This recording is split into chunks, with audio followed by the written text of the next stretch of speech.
চারিদিকে কত কিছু ঘটছে, মুখে মুখে ঘটনা যার উঠছে,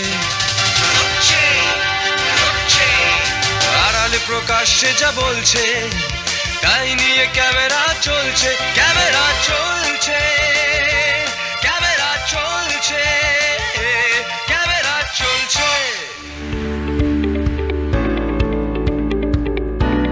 ইন্ডিয়ান ইনস্টিটিউট অফ সেরামিক্স এবং central glass and ceramic research institute যৌথভাবে আয়োজন করেছিল একটি জাতীয় সেমিনার, আধুনিক যুগে সেরামিক ও গ্লাস প্রযুক্তি, প্রতিকূলতা, সুযোগ এবং স্থায়িত্ব। সহযোগিতায় ছিল government college of engineering and ceramic technology. এটি ইন্ডিয়ান ইনস্টিটিউট অব সেরামিক্সের সুবর্ণ জয়ন্তী বর্ষ উদযাপনের একটি অংশ ছিল।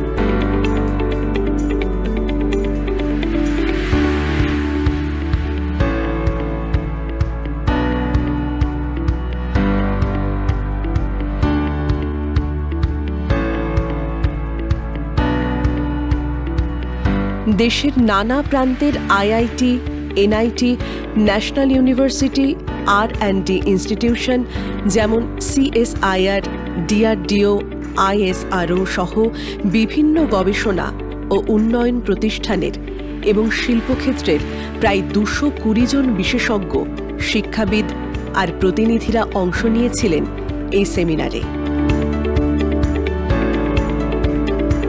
Doctor HS. ত্রিপাঠী জানালেন, ইনস্টিটিউট অফ সিরামিক্স যেটা হয়েছে, যারা নর্মালি যারা পড়াশোনা মাঝখানে বন্ধ করে দিয়ে ইন্ডাস্ট্রিতে কাজ করছে, তারা পড়াশোনার স্কোপ পায় না। ইনস্টিটিউট অফ সিরামিক্স সেই সমস্ত এতে, যেরকম আছে ইনস্টিটিউট অফ ইঞ্জিনিয়ার্স আছে বা এরকম ধরনের মতো, আমরা কি করি ওদের জন্য ওদের পরীক্ষাটাকে, এডুকেশনটাকে আপগ্রেড করার জন্য আমরা ওই রেগুলার বেসিসে পরীক্ষা অর্গানাইজ করতাম। এবং প্রথমের দিকে এটা ছিল না, এটা recognised as a equivalent to BTech, মানে আমাদের এখান থেকে যে অ্যাসোসিয়েট মেম্বারশিপ কেউ পাস করতো সেটাকে বিটেকের ইকুইভ্যালেন্ট হিসেবে ট্রিট হতো। এখন এটা নেই, এখন সবারই এই জিনিসটা বন্ধ হয়ে গেছে। এবং এটা মেনলি করা হয়েছে যারা ইন্ডাস্ট্রিতে কাজ করছে রেগুলার, ওরা পড়াশোনার স্কোপ পাচ্ছে না, বা যারা নর্মালি ইন্ডাস্ট্রিতে চাকরি করছে রেগুলার, মানে যে আমাদের যে কলেজ বা ইউনিভার্সিটির যে কোর্স ওয়ার্ক সেটাতে করতে পারছে না, তারা নিজেরা পড়াশোনা করে যাতে করতে পারে, মানে ওদের আপগ্রেড করতে পারে, টেকনিক্যালি আপগ্রেড করতে পারে, কোয়ালিফিকেশন বাড়াতে পারে, সেইটাই করে।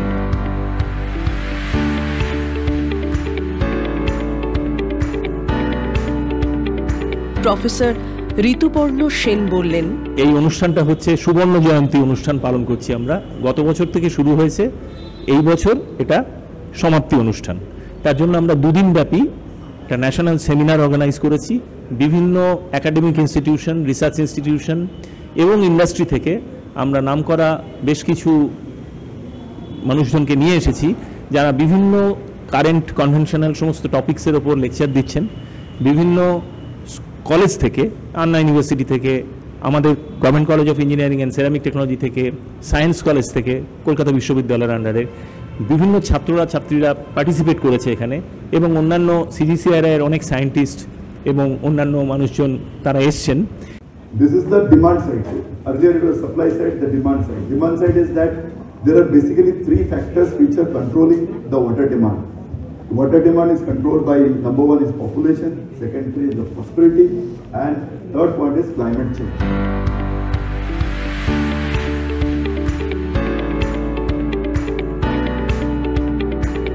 ডক্টর শীর্ষেন্দু চক্রবর্তীর কথায় জানা গেল, তো এই সেমিনার আমরা গ্লাস এবং সেরামিক্সের টোটাল যে ওভারভিউ তার ওপর আমরা অর্গানাইজ করছি, এবং সেখানে আমরা academic, national institute, IITs as well as আমরা বিভিন্ন ডিআরডিও, ইসরো ল্যাব এবং স্টুডেন্টদের আমরা কানেক্ট করার চেষ্টা করছি, যাতে ভবিষ্যতে স্টুডেন্টরা এইগুলোর উপর উপকৃত হয়ে ফিউচারে ওরা গ্লাস এবং সেরামিক্সের ওপর research as well as further higher এডুকেশনের ওপর ওরা উপলব্ধি করে। আর ভবিষ্যৎ পরিকল্পনা বলতে গ্লাস অ্যান্ড সেরামিক্সের এখন অ্যাপ্লিকেশান আমরা ট্র্যাডিশনাল সেরামিক্সের ওপর আমরা সীমাবদ্ধ নই। আমরা গ্লাস অ্যান্ড সেরামিক্স এখন advance materials like space different DRDO equipments as well as space different optics components, high temperature materials, furnace and other strategic এবং ডিফেন্স অ্যাপ্লিকেশনে এই গ্লাস অ্যান্ড সিরামিক্সটা আমরা কাজে লাগাই।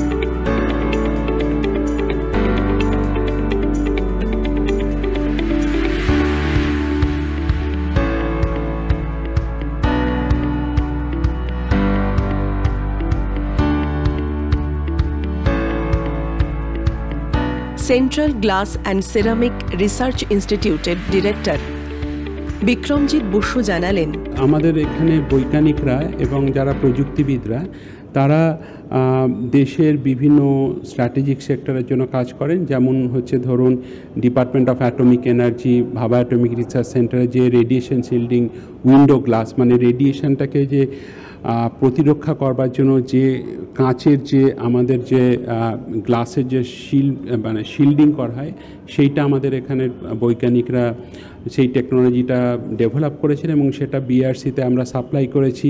তারপরে যে নিউক্লিয়ার যে ওয়েস্টটা থাকে, যে নিউক্লিয়ার যে ওয়েস্ট, সেটাকে ইমোবিলাইজ করবার জন্য আমরা যে ছোট ছোট গ্লাস বিটগুলো তৈরি করেছি, সেটাও আমাদের টেকনোলজি আমরা ট্রান্সফার করেছি আমাদের ভারতেরই একটা কোম্পানি প্রিজম জনসন লিমিটেডকে, এবং তারা আবার ডিপার্টমেন্ট অ্যাটমিক এনার্জি বা ভাবা অ্যাটমিক রিসার্চ সেন্টারকে সেটা তাদেরকে সেটা সাপ্লাই করে। ভারতের প্রতিরক্ষার জন্য যেমন ধরুন রিয়াকশন বন্ডের সিলিকন নাইট্রাইড দিয়ে আমরা যে র্যাডম তৈরি করেছি, সেটা আমরা রিসার্চ সেন্টার এমআরএফ, যেখানে এককালে ভারতের রাষ্ট্রপতি ডক্টর এপিজে আব্দুল কালাম যেখানে ডিরেক্টর ছিলেন, সেই রিসার্চ সেন্টার ইমারাতের সাথেও আমরা এটা কাজটা করেছি এবং সেইটা আমরা চেষ্টা করছি যাতে ভারতের মিসাইল প্রযুক্তিতে ওটা অনেক সাহায্য করে। আমাদের মাননীয় প্রধানমন্ত্রী শ্রী নরেন্দ্র মোদীর যে 2047 আমাদের ভারত যে উন্নত ভারত হিসাবে সারা পৃথিবীর কাছে পরিচিত হবে, তার যে প্রয়াস, আমরা তার সেই প্রয়াসের সঙ্গে আমরা অঙ্গীকারবদ্ধ। আমরা খুব তাড়াতাড়ি নতুন ধরনের সিরামিক, নতুন ধরনের গ্লাস মেটেরিয়ালকে আমরা আবিষ্কার করতে পারি, সেটা হচ্ছে আমাদের কাছে একটা বড় প্রয়াস এবং তার জন্য আমরা কম্পিটিশনাল প্ল্যাটফর্মগুলোকে এখানে স্থাপন করার চেষ্টা করছি। আমাদের যে সমস্ত প্রযুক্তিগুলো এখন particularly TRL level, technology readiness level 4 এবং 5 আছে, আমরা চেষ্টা করছি সেটাকে আরও বেশি স্পিড আপ করে, যাতে করে এই টেকনোলজি, এই প্রযুক্তিগুলো যেন আমরা জাতির উদ্দেশ্যে উৎসর্গ করতে পারি। এবং সেটা হচ্ছে শুধুমাত্র প্রধানমন্ত্রী শ্রী নরেন্দ্র মোদীর স্বপ্ন নয়, এটা আমাদের সবারই স্বপ্ন যে আমরা আমাদের প্রযুক্তি, আমাদের বিজ্ঞানের যে সাধনা, সেটা যেন জনগণের জন্য, তাদের ওয়েলবিইংয়ের জন্য, ইকোনমিক ডেভেলপমেন্টের জন্য যেন সেটা কাজে লাগে। ঘড়ির কাঁটায় বিকেল 5:15 অথবা 10:30 বাজলেই নতুন করে কাউকে বলে দিতে হয় না, কারণ সকলেই জানে ডিবি বাংলার পর্দায় শুরু হচ্ছে জনপ্রিয় অনুষ্ঠান ক্যামেরা চলছে।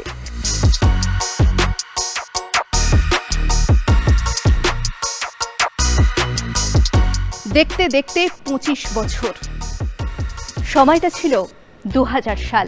আছে সাইলেন্ট ফিল্ম প্রজেক্টর, সময়ের সঙ্গে বিবর্তিত মাইক্রোফোন, সারা বাংলার সাহিত্য, শিক্ষা, সংস্কৃতি সবকিছু নিয়েই টেলি ম্যাগাজিন।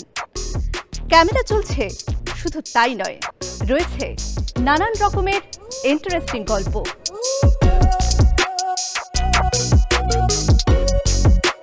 ক্যামেরা চলছে মানে নানান ধরনের, নানান মানুষের কীর্তিকলাপ, যাদের কেউ চেনেই না, জানেই না, কিন্তু বাধা বিস্তর।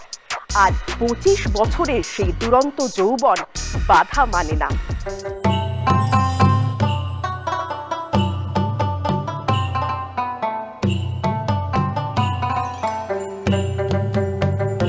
তাই দেখতে থাকুন ক্যামেরা চলছে, দূরদর্শনের পর্দায় সোম থেকে শুক্র বিকেল 5:15 এবং রাত্রি 10:30টায়। চিঠি পাঠান এই ঠিকানায় ক্যামেরা চলছে .2000@gmail.com। কথা দিচ্ছি আমরা পৌঁছে যাব আপনাদের ঠিকানায়। সম্প্রতি কলকাতার Birla academy of art and কালচারে হয়ে গেল এক ঝাঁক সমসাময়িক শিল্পীর শিল্প প্রদর্শনী, ইনফাইনাইট কোয়েস্ট। পশ্চিমবঙ্গ সহ দেশের নানান প্রান্তে থাকা শিল্পীদের চিত্র এবং ভাস্কর্য এখানে প্রদর্শিত হয়, যেখানে মায়াবী রং এবং বিমূর্ত চিন্তার মধ্যে দিয়ে শিল্পীরা পাড়ি দিয়েছেন এক অসীমের খোঁজে।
শিল্পী সুজিত কুমার ঘোষ জানালেন, ইনফাইনাইট কোয়েস্ট অর্থাৎ বাংলায় কুলে দাঁড়ায় অসীম অনুসন্ধান, অর্থাৎ শিল্পীদের কাজই হলো অনুসন্ধান। সেই অনুসন্ধানের মধ্য দিয়েই তারা রঙের বিস্তৃতি করে ছবির ভাষায় নিয়ে এসছে। বিভিন্নভাবে তারা ছবি এঁকেছে। এখানে এই এক্সিবিশনে বিভিন্ন রাজ্য থেকে, অর্থাৎ দিল্লি থেকে এসছেন 3 জন শিল্পী এবং অন্যান্য জেলা থেকেও এসছে। এবং যারা এই সময়ে যারা ভালো কাজ করে, ভাবনাধারার আধুনিকতা একটা পরিচয় পায়, সেই শিল্পীরাই এখানে কাজ নিয়ে তারা ছবি প্রদর্শন করছেন। এবং ছবির মধ্যে দিয়ে তারা বোঝাতে চাইছে সময়কাল বিভিন্নভাবে রূপ কল্পনার প্রকাশ পেয়েছে।